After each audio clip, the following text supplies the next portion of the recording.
On a breezy April afternoon, Emily encountered David in a quaint coffee shop she had never visited before.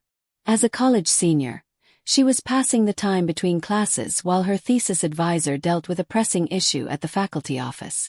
David, on the other hand, had stopped in for a quick meal, having recently secured a more lucrative job and still navigating the unfamiliar surroundings.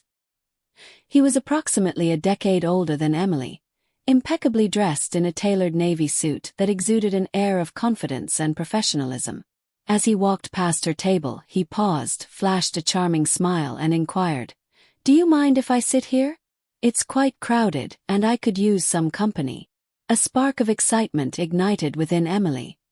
Men like him rarely acknowledged someone who was managing on a campus meal plan. She shifted her laptop aside and replied, "Sure, go ahead."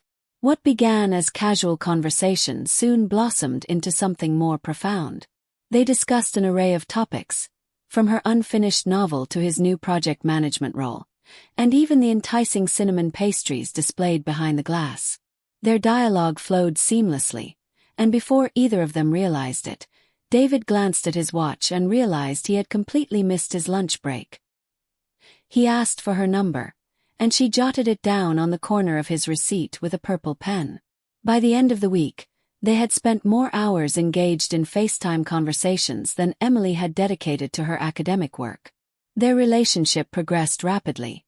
Within 6 months, they were sharing a sunlit one-bedroom apartment. Just 3 months later, they stood before a county clerk, grinning like children as they exchanged vows. In an instant, Emily transitioned from her worn dorm room to David's sophisticated condo, adorned with sleek leather furnishings and framed snapshots from their road trips, complete with a balcony that offered a picturesque view of the river, a sight that could easily grace a Zillow dream listing. David reassured her that there was no rush to secure a job immediately.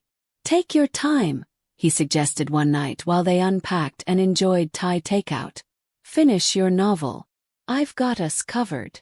Grateful, Emily finally allowed herself to relax, a feeling she hadn't experienced since her first year of college. That single moment of respite extended into years, and David never seemed to mind.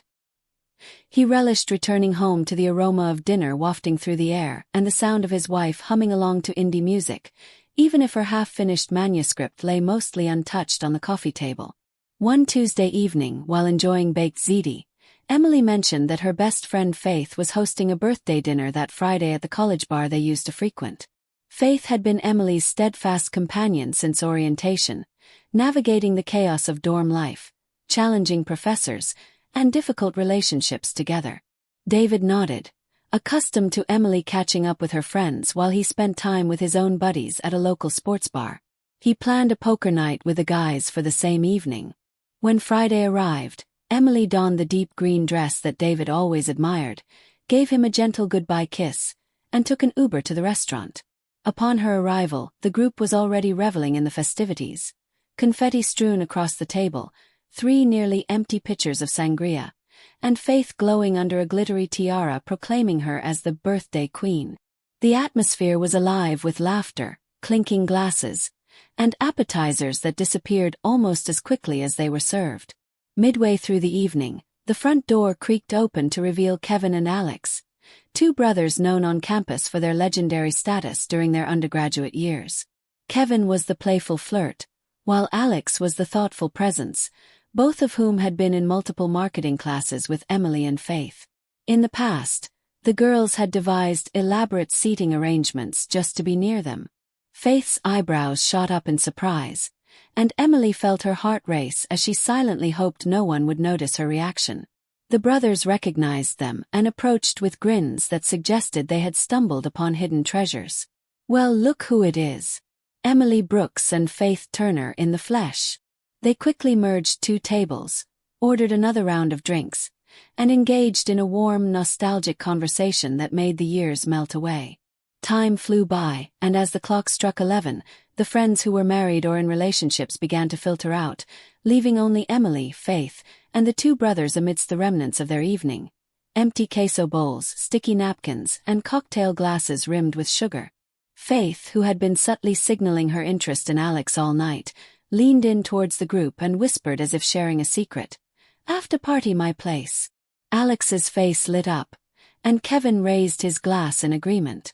Emily hesitated, reminding them, "Hey, I'm married. Remember?" Her words were half-hearted, and the sangria had dulled her better judgment. She repeated, quieter this time, "Okay, but just for a little while." They shared a rideshare to Faith's apartment, where Kevin casually rested his hand on Emily's knee, drawing gentle circles with his fingers as if he claimed that space. She didn't pull away. It felt oddly comforting and exhilarating to be noticed by someone she once had a crush on during Psychology 101. She rationalized it as a harmless moment from her past catching up with her. Faith's apartment was filled with the scent of vanilla candles and freshly laundered sheets, and music pulsed gently in the background. Ice clinked in glasses as vodka poured, and the night unfolded into silly drinking games and sing-alongs to nostalgic playlists. By 1 a.m., the atmosphere was a blend of light-heartedness and recklessness. Faith flopped onto the couch beside Emily, her eyes sparkling with mischief. "Okay, listen," she whispered, leaning closer. "Alex has this wild idea. Don't freak out, but he's thinking of a three-way. Him, me, and Kevin." Emily blinked in disbelief. Faith continued, half laughing. "But then I remembered how you used to have the biggest crush on Kevin, so I figured maybe you'd want to join in, like make it a double date or something." Emily stared in shock. "Wait, are you serious right now?" Faith giggled, brushing it off like it was trivial. "Come on. It's my birthday. Just let loose this once." Across the room, Kevin's gaze was fixed on her, filled with an intensity that made her feel like the only shining light in a dim world. The alcohol coursed through her bloodstream, and her thoughts drifted to David, dependable, routine-loving David, who preferred cozy nights in with popcorn and classic films. He would never even entertain an idea as outrageous as this. As she downed the last of her drink, she heard herself say, "Okay, why not?" Grins illuminated the room, fingers roamed, and clothing was shed. Within an hour, Emily found herself alone in Faith's bathroom, hot water cascading over her skin, tinged with a mix of desire and growing shame. She rinsed off, scrubbed away the evidence, and exhaled deeply. Once dry, she slipped back into her shimmering green dress and ordered a ride home, arriving just before David returned. She curled beneath a blanket, evening her breath and feigning sleep. He climbed into bed around 2 a.m., pressed a kiss to her forehead, and remained oblivious to the unfamiliar citrus-scented cologne lingering in her hair.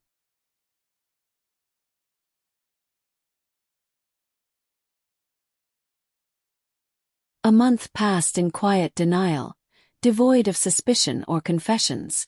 Then David proposed a weekend getaway. His friends were renting a lakeside cabin, and he wanted her to join. Emily had only mingled with his friends a couple of times, finance professionals and their wives, most edging toward middle age, but she agreed under one condition: Faith must come along, just to avoid conversations about mortgage rates and hedge funds. David smiled and assured her it was all booked. By Saturday evening, the lake house buzzed with laughter, cheap beer, and red Solo cups. Someone suggested a game of Never Have I Ever, with simple rules. Raise 5 fingers and admit something you've never done, lowering 1 finger if you had. All fun and games until Faith, cheeks flushed from the alcohol, declared, "Never have I ever had a threesome with 2 brothers." She laughed, proud of her revelation, and took a long swig of tequila. Laughter followed. Curious eyes turned towards Emily, who stared intently at her cup. Faith, basking in the attention, continued, "It was my birthday. Kevin and Alex, you remember them from college. It just kind of unfolded." David's brows furrowed as he processed the information. He connected the dots. That Friday he had been at poker night, while Faith's birthday dinner had been when Emily came home quieter than usual. He remained silent, but a palpable shift occurred, as if a vault had locked shut behind his eyes. Later, as the others gravitated toward the fire pit with marshmallows and graham crackers, David approached Faith on the back deck, his voice devoid of emotion. "Hey, that story earlier. Was Emily part of that?" Faith, emboldened by vodka and attention, nodded and chuckled, inadvertently revealing the truth. only realizing her mistake after the words left her mouth. David didn't raise his voice. He simply turned and walked to his car, driving off into the night. By the time Emily returned to the city, her belongings had already been packed into boxes. David had moved out with the meticulousness of someone determined never to look back. She pleaded with him, offering apologies and explanations, even breaking down in tears, but his resolve was unyielding. The divorce paperwork arrived swiftly, clean and final. With nowhere else to turn, she moved her suitcases into Faith's spare room, believing the worst was behind her. She was mistaken. Kevin and Alex, far from keeping their shared birthday secret, boasted openly. Word spread through group chats, old classmates, and social media. Random men from their alumni circles began sliding into her DMs with crude propositions, and strangers called at odd hours, whispering fantasies that made her skin crawl. Despite changing her phone number with Faith's help, the stain of her past lingered like mildew, impervious to any remedy. With David gone, the stability his income provided vanished as well. Emily's freshly minted diploma was rendered meaningless without work experience or prospects. Eventually, she took a cashier position at a local grocery store, spending 8 hours a day on her feet, dealing with rude customers and endless coupon requests, and enduring aching ankles. One night, exhausted and hollow, she collapsed onto Faith's futon and sobbed until her voice broke. Her mind spiraled around the same thought: how a single moment of impulsive thrill had cost her everything, a man who had genuinely loved her, a home where she felt safe, and a future she had once believed was secure. She yearned for a rewind button, a chance to relive that first glass of sangria and say, "You know what? I think I'll call it a night." But life only moves forward, and regret cannot be erased.